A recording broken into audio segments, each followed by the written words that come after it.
Bacaan liturgi Jumat 8 November 2024, Hari Biasa Pekan Biasa ke-31. Bacaan dari surat Rasul Paulus kepada jemaat di Filipi.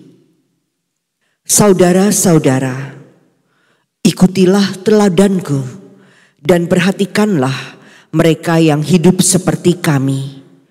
Sebab seperti yang telah sering kukatakan kepadamu dan yang kunyatakan pula sekarang sambil menangis, banyak orang hidup sebagai musuh salib Kristus. Kesudahan mereka ialah kebinasaan, Tuhan mereka ialah perut, dan kemuliaan mereka ialah hal-hal aib. Sedangkan pikiran mereka semata-mata tertuju ke perkara-perkara duniawi. Tetapi kita adalah warga kerajaan surga. Dari sana juga kita menantikan Tuhan Yesus Kristus, Sang Penyelamat, yang akan mengubah tubuh kita yang hina ini menjadi serupa dengan tubuhnya yang mulia, sesuai dengan kuasanya yang dapat menaklukkan segala sesuatu kepada dirinya. Karena itu saudara-saudaraku yang kukasihi dan kurindukan, sukacita dan mahkotaku, berdirilah dengan teguh dalam Tuhan. Demikianlah sabda Tuhan. Syukur kepada Allah. Mari kita pergi ke rumah Tuhan dengan sukacita. Mari kita pergi ke rumah Tuhan dengan sukacita. Aku bersukacita ketika orang berkata kepadaku, "Mari kita pergi ke rumah Tuhan." Sekarang kaki kami berdiri di pintu gerbangmu, hai Yerusalem. Mari kita pergi ke rumah Tuhan dengan sukacita. Hai Yerusalem, yang telah didirikan sebagai kota yang bersambung rapat, kepadamu suku-suku bersiarah, yakni suku-suku Tuhan.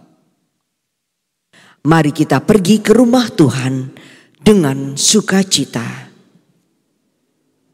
Aku bersyukur kepada nama Tuhan sesuai dengan peraturan bagi Israel, sebab di Yerusalemlah ditaruh kursi-kursi pengadilan, kursi-kursi milik keluarga Raja Daud.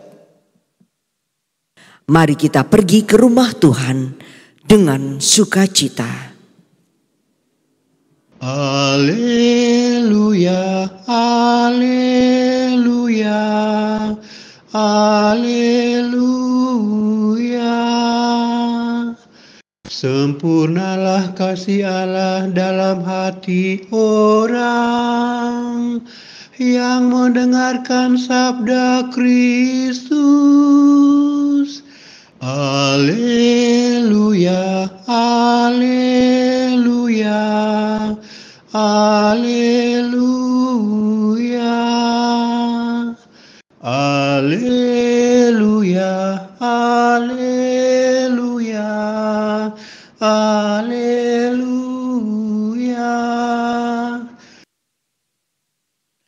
Inilah Injil suci menurut Lukas. Dimuliakanlah Tuhan.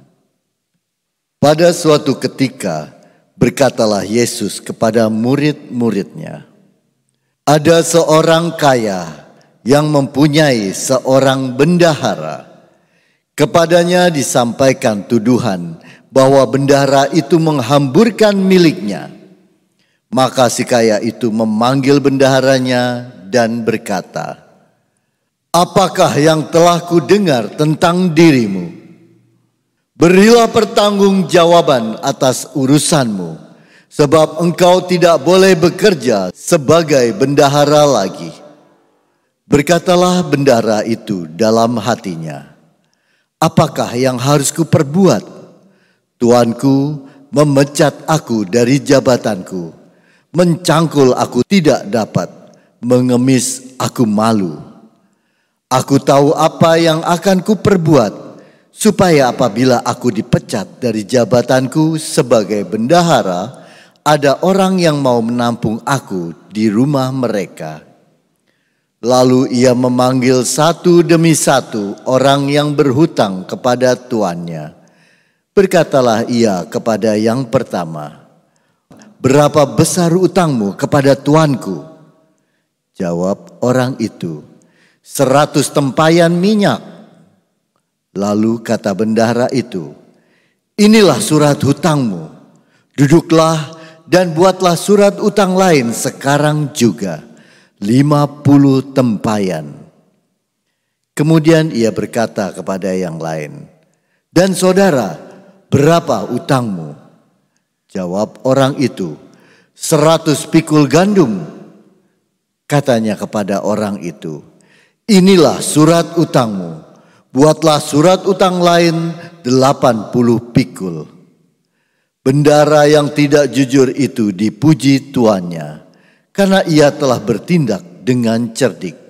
Sebab anak-anak dunia ini lebih cerdik terhadap sesamanya daripada anak-anak terang. Demikianlah sabda Tuhan. Terpujilah Kristus.